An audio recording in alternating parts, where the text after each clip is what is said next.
சர்வசக்திக்கு என் வணக்கம். எல்லா அவன் துணை காரக ஜோதிடம் திருஞான சம்பந்த ஜோதிடர். வார்த்தை அடிப்படை ஜாதக பலன் நான் உருவாக்கப்பட்ட எண்கணித மூலமாக ஆய்வு செய்து அது துல்லியமான முறையில் வார்த்தை அடிப்படையில் சொல்லிக் கொண்டு வருகின்றேன்.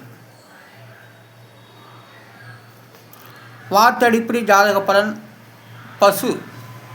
பசுக்கு 2 எழுத்து, அதுக்குரிய எண்கிணிதம் 9, 5 எல்லாம் கூட்டாக 14, அதோடைய விதி என்பது 5. பசுவுக்கு 5ஆம் இடம். அடுத்தது புலிக்கு 2 எழுத்துக்கள். அந்த 2 எழுத்துக்குரிய எண்ணிதம் 2, 5 எல்லாம் கூட்டாக 7. 7ஆம் இடத்து பலனாக வருகிறது புலி 7ஆம் இடம், பசு 5ஆம் இடம். அடுத்ததாக மானுக்கு 2 எழுத்து. அந்த 2 எழுத்துக்குரிய எண்ணிதம் 8, 6 எல்லாம் கூட்டாக 14, அதோடைய விதி என்பது 5. அப்போ மான் 5ஆம் இடத்து பலன். அடுத்ததாக நாய்க்கு 2 எழுத்து. அந்த 2 எழுத்துக்குரிய எண்ணிதம் 6, 8 எல்லாம் கூட்டாக 14, அதோடைய விதி என்பது 5. அப்போ நாய் 5ஆம் இடம், மான் 5ஆம் இடம், ரெண்டுமே 5ஆம் இடத்து பலனாக வருகின்றது. அதனால் மான் நாய் பகை என்று சொன்னாலும் ஆனால் அது 5ஆம் இடத்து பலன் வருகின்றது. அடுத்தது ஆடுக்கு 2 எழுத்து. அந்த 2 எழுத்துக்குரிய எண்ணிதம் 8, 7 எல்லாம் கூட்டாக 15, அதோடைய விதி என்பது 6. அப்போ ஆட்டோடைய விதியின் 6. அப்போ 4ஆம் இடம் தான் எல்லாத்துக்கும் ஆடு, மாடு, கன்று, காளைகள்லாம் சொல்லப்பட்டு வருகிறது. ஆனால் எண்கிற பிரகாரம் ஆடு பேரசானம், பசு பேரசானமாக வருகின்றது. பசு 5ஆம் இடத்து பலன், ஆடு வைத்திருப்பவர்கள் 6ஆம் இடத்து பலன். அடுத்தது குரங்குக்கு 4 எழுத்து. அந்த 4 எழுத்துக்குரிய எண்ணிதம் 3, 3, 8, 3 எல்லாம் கூட்டாக 17, அதோடைய விதி என்பது 8. அப்போ குரங்குக்கு 8ஆம் இடத்து பலன். 8ஆம் இடத்து பலனாக வருகின்றது. குரங்கு 8ஆம் இடம். அப்போ குரங்கு ஆட்டை விட குரங்கு அதிக பவர் உள்ளது. அதனால தான் ஆடு குரங்கும் பகையாக உள்ளது. ஆடும் 6ஆம் இடம், குரங்கு 8ஆம் இடம். அடுத்தது குதிரைக்கு 3 எழுத்து. அந்த 3 எழுத்துக்குரிய எண்ணிதம் 3, 8, 7 எல்லாம் கூட்டாக 18, அதோடைய விதி என்பது 9. அப்போ குதிரைக்கு 9ஆம் இடத்து பலன். அடுத்தது எருமைக்கு 3 எழுத்து. அந்த 3 எழுத்துக்குரிய எண்ணிதம் 4, 5, 5 எல்லாம் கூட்டாக 14, அதோடைய விதி என்பது 5. அப்போ எருமைக்கு 5ஆம் இடத்து பலன். அப்போ குதிரை 9ஆம் இடம், எருமை 5ஆம் இடம். இப்போ எருமையை விட குதிரைக்கு பலம் அதிகம். அடுத்தது யானைக்கு 2 எழுத்து. அந்த 2 எழுத்துக்குரிய எண்ணிதம் 9, 4 எல்லாம் கூட்டாக 13, அதோடைய விதி என்பது 4. இப்போ யானைக்கு 4ஆம் இடம். யானை வாங்குறவங்களுக்கெல்லாம் 4ஆம் இடத்து பலன் தான். ஆனால் 4ஆம் இடத்து சுபகிரகம் தான் ஆடு மாடு வாங்கலாம்னு சொல்லுவாங்க. அந்த இடத்த வச்சுட்டு நம்ம வாங்கினாக்க கண்டிப்பாக ஆடு மாடு விருத்தம் செல்ல. யானைக்கு உள்ள ஒரு கிரகத்தை தான் 4ஆம் இடத்தை வச்சு சொல்கிறாங்க. அதனால் யானை வாங்குகிற கிரகம் தான் அது 4ஆம் இடம். அடுத்தது சிங்கத்துக்கு 4 எழுத்து. அந்த அதற்குரிய எண்கிதம் 4, 8, 1, 7 எல்லாம் கூட்டாக 20, அதோடைய விதி என்பது 2. அப்போ சிங்கத்தை விட யானை அதிகம். அதிசய சுகத்துக்கு விதியின் 1. அதற்குரிய எண்கிதம் 1, 8, 4, 2, 5, 1, 7 எல்லாம் கூட்டாக 28, அதோடைய விதி என்பது 1. அப்போ அதிசய சுகத்துக்கு விதியின் 1. 1ஆம் இடத்து பலன் அதிசய சுகம். அடுத்ததாக சுகந்தருவான் என்ற ஒரு எண்கணிதம் விதியின் 5. அதற்குரிய எண்ணிதம் 5, 1, 5, 7, 5, 3, 6 எல்லாம் கூட்டாக 32, அதோடைய விதி என்பது 5. அப்போ சுகந்தருவான் என்ற ஒரு வார்த்தை 5ஆம் இடம். 5ஆம் இடத்து பலன் பிரகாரம் தான் சுகம் தரக்கூடிய கணக்கு நடந்துக்கிட்டு இருக்கு. அதனால் அடுத்தது சுகம் பெறுவாள் என்ற ஒரு விதியின் 5. அப்போ அதற்குரிய எண்ணிதம் 5, 1, 7, 3, 1, 3, 4 எல்லாம் கூட்ட 24, அதோடைய விதி என்பது 6. சுகம் பெறுவாள் என்ற ஒரு விதியின் 5. சுகம் தருவான்கிற விதியின் 5. சுகம் பெறுவாள் என்ற ஒரு விதியின் 6. அடுத்தது சமர்த்தருக்கு விதியின் 6. அதற்குரிய எண்கிதம் எழுத்துக்கள் 6 எழுத்துக்கள். அதற்குரிய எண்கிதம் 3, 1, 9, 4, 7, 9 எல்லாம் கூட்டா 33, அதோடைய விதிங்கிறது 6. அப்போ சமர்த்தங்கிறது செய்ய முடியாத காரியத்திலே ஒருவர் சாதித்து விட்டார், அதுக்கு பேர் சமர்த்தர். செய்ய முடியாத அது கிடைக்க ரொம்ப கடந்து வரக்கூடியதெல்லாம் நல்லா ஒருத்தர் துணிந்து செய்து அதுக்கு அமலுக்கு கொண்டு வருவதுதான் அதான் சமர்த்தருடைய விதியின் 6. அடுத்து சாமர்த்தியத்துக்கு 7 எழுத்து. அந்த 7 எழுத்துக்குரிய விதியின் 3. அதற்குரிய எண்ணிடம் 1, 8, 9, 4, 8, 2, 7 எல்லாம் கூட்டாக்க 39, அதோடைய விதிங்கிறது 3. அப்போ சாமர்த்தியத்துக்கு விதியின் 3, சமர்த்தருக்கு விதியின் 6. அடுத்ததாக வந்து குருஷேத்திரம். குருஷேத்திரத்துக்கு வந்து விதியின் 8. குருஷேத்திரம் பாரதத்தில் வருது, மகாபாரத்தில் வரக்கூடியது. அதற்குரிய விதிங்கிறது 8. அதற்குரிய எண்களை 3, 5, 4, 4, 3, 7 எல்லாம் கூட்ட 26. அதோடைய விதி என்பது 8. அப்போ வந்து குருஷேத்திரத்துடைய விதியின் 8. அடுத்தது அக்கினி வீரன். அக்கினி வீரன் என்ற ஒரு வார்த்தைக்கு வந்து விதியின் 6. அதற்குரிய எண்களை 1, 7, 2, 1, 4, 3, 6 எல்லாம் கூட்ட 24. அதோடைய விதி என்பது 6. அப்போ வந்து அக்கினி வீரர் என்ற ஒரு வார்த்தைக்கு விதியின் 6. அப்போ அக்கினி வீரன் அந்த 6வது தீ என்ற ஒரே ஒரு எழுத்துக்குத்தான் தீ, அந்த ஸ்தானத்தில் தான் வருது அக்கினி வீரன். அக்கினி வீரனுடைய விதியின் 6. அடுத்ததாக வந்து உரிமை. உரிமைக்கு வந்து 3 எழுத்து. அந்த 3 எழுத்துக்குரிய எண்களும் 3, 4, 5 இதெல்லாம் கூட்டாக்க 12. விதியின் வந்து 3. அப்போ வந்து உரிமைக்கு வந்து 3வது பலன். அடுத்ததாக வந்து பணிவுடன். பணிவுடனுக்கு வந்து 5 எழுத்து. அந்த 5 எழுத்துக்குரிய எண்கள் 9, 7, 7, 5, 6 இதெல்லாம் கூட்டாக்க 34. அதோடைய விதி என்பது 7. அப்போ பணிவுடன் என்ற ஒரு வார்த்தைக்கு விதியின் 7. அடுத்து அந்த பனி. பனிக்கு வந்து விதியின் 1. அதற்குரிய எண்கிறது 9, 1. அதனுடைய கிரகத்தை கட்சியில மீதி 1. அப்போ வந்து பனியோட விதியின் 1. இப்போலாம் பனிக்காலமாக இருக்குது. அடுத்தா பனிக்காலம். பனிக்காலத்துக்கு வந்து 6 எழுத்து. அந்த 6 எழுத்துக்குரிய எண்கிறது 9, 1, 7, 8, 4, 7 எல்லாம் கூட்டாக 36. அதோடைய விதிங்கிறது 9. அப்போ வந்து பனிக்காலத்தோட விதியின் 9.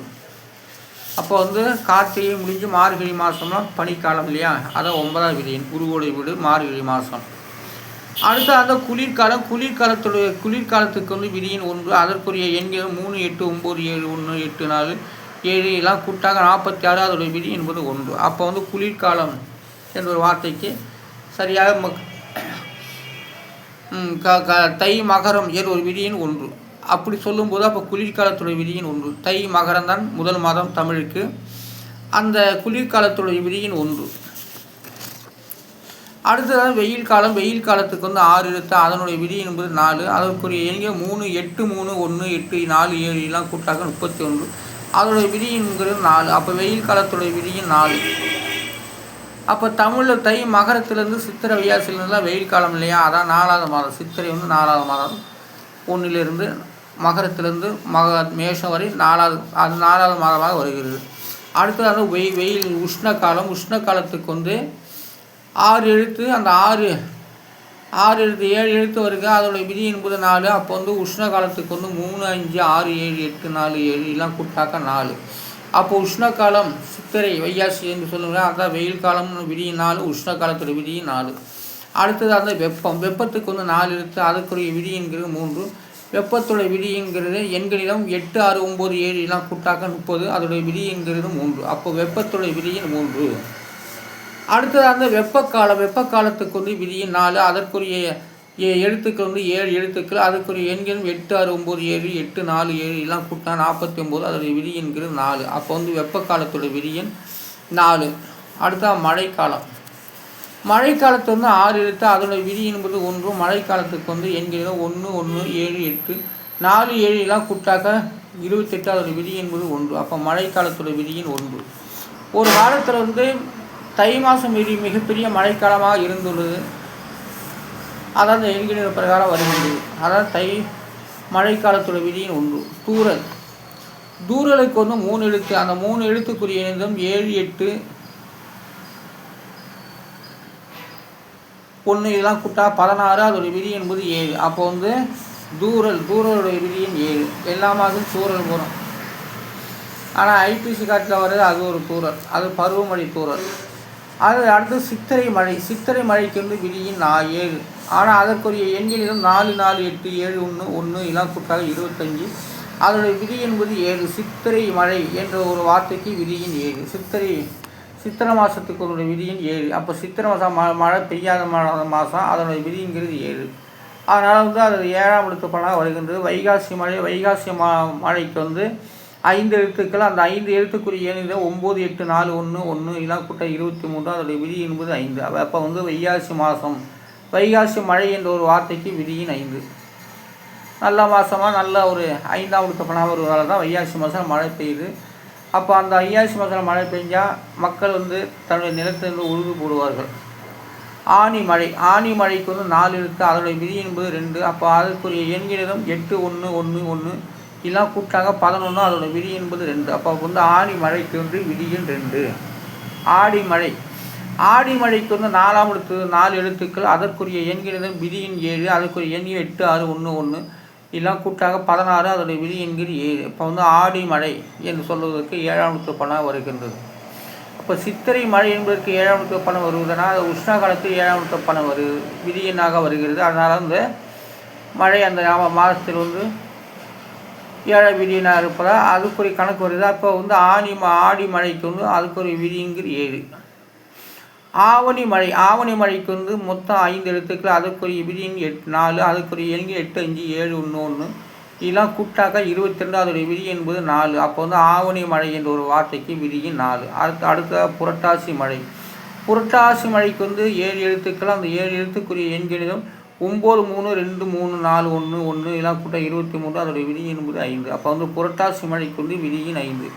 அடுத்தது அந்த ஐப்பசி மழை. ஐப்பசி மழைக்கு வந்து விதியின் 8, அதற்குரிய எண்களிடம் 5, 6, 9, 4, 1, 1. இதெல்லாம் கூட்டாக 26, அதோடைய விதி என்பது 8. அப்போ வந்து ஐப்பசி மழைக்கு வந்து விதியின் 8. அப்போ வந்து அடுத்த கார்த்திகை மழை. கார்த்திகை மழைக்கு வந்து விதியின் 9, அதற்குரிய எண்களிடம் 8, 9, 4, 8, 5, 1, 1. இதெல்லாம் கூட்டாக 36, அதோடைய விதி என்பது 9. அப்போ வந்து கார்த்திகை மழை இந்த வார்த்தைக்கு விதியின் 9ஆம் எழுத்து பலன். ஆனால் இது ஜாதகம் என்பது ஒரு வார்த்தை அடிப்படை தான் சொல்லப்பட்டு வருகிறது. அதைத்தான் நான் உருவாக்கப்பட்ட எண்கிடம் மூலமாக இது வார்த்தை அடிப்படையில் பலன் சொல்லி அதற்குரிய சில உதாரணத்தையும் லேசாக சொல்லி வருகின்றேன். ஆனால் மக்கள் அனைவரும் ஆதரவு தரும்படி, சப்ஸ்கிரைப் பண்ணும்படி, லைக் பண்ணும்படி மிக சொல்லுகின்றேன், மிக பணிவை கேட்டுக்கொள்கிறேன். ஆனால் வந்து என்னுடைய யூடியூப் சேனல்கள், என்னுடைய ஃபேஸ்புக் மூலமாக யார் பார்க்குறாங்களோ கேட்குறாங்களோ அத்தனை பேருமே லைக் கொடுத்துக்கிட்டே இருங்க, சப்ஸ்கிரைப் பண்ணிக்கிட்டே இருங்க. ஆனால் வந்து ஜாதகம் பண்ணும்போது ஒரு வார்த்தை அடிப்படையில் என்று ஜாதகம் பார்க்க அணுகும்படி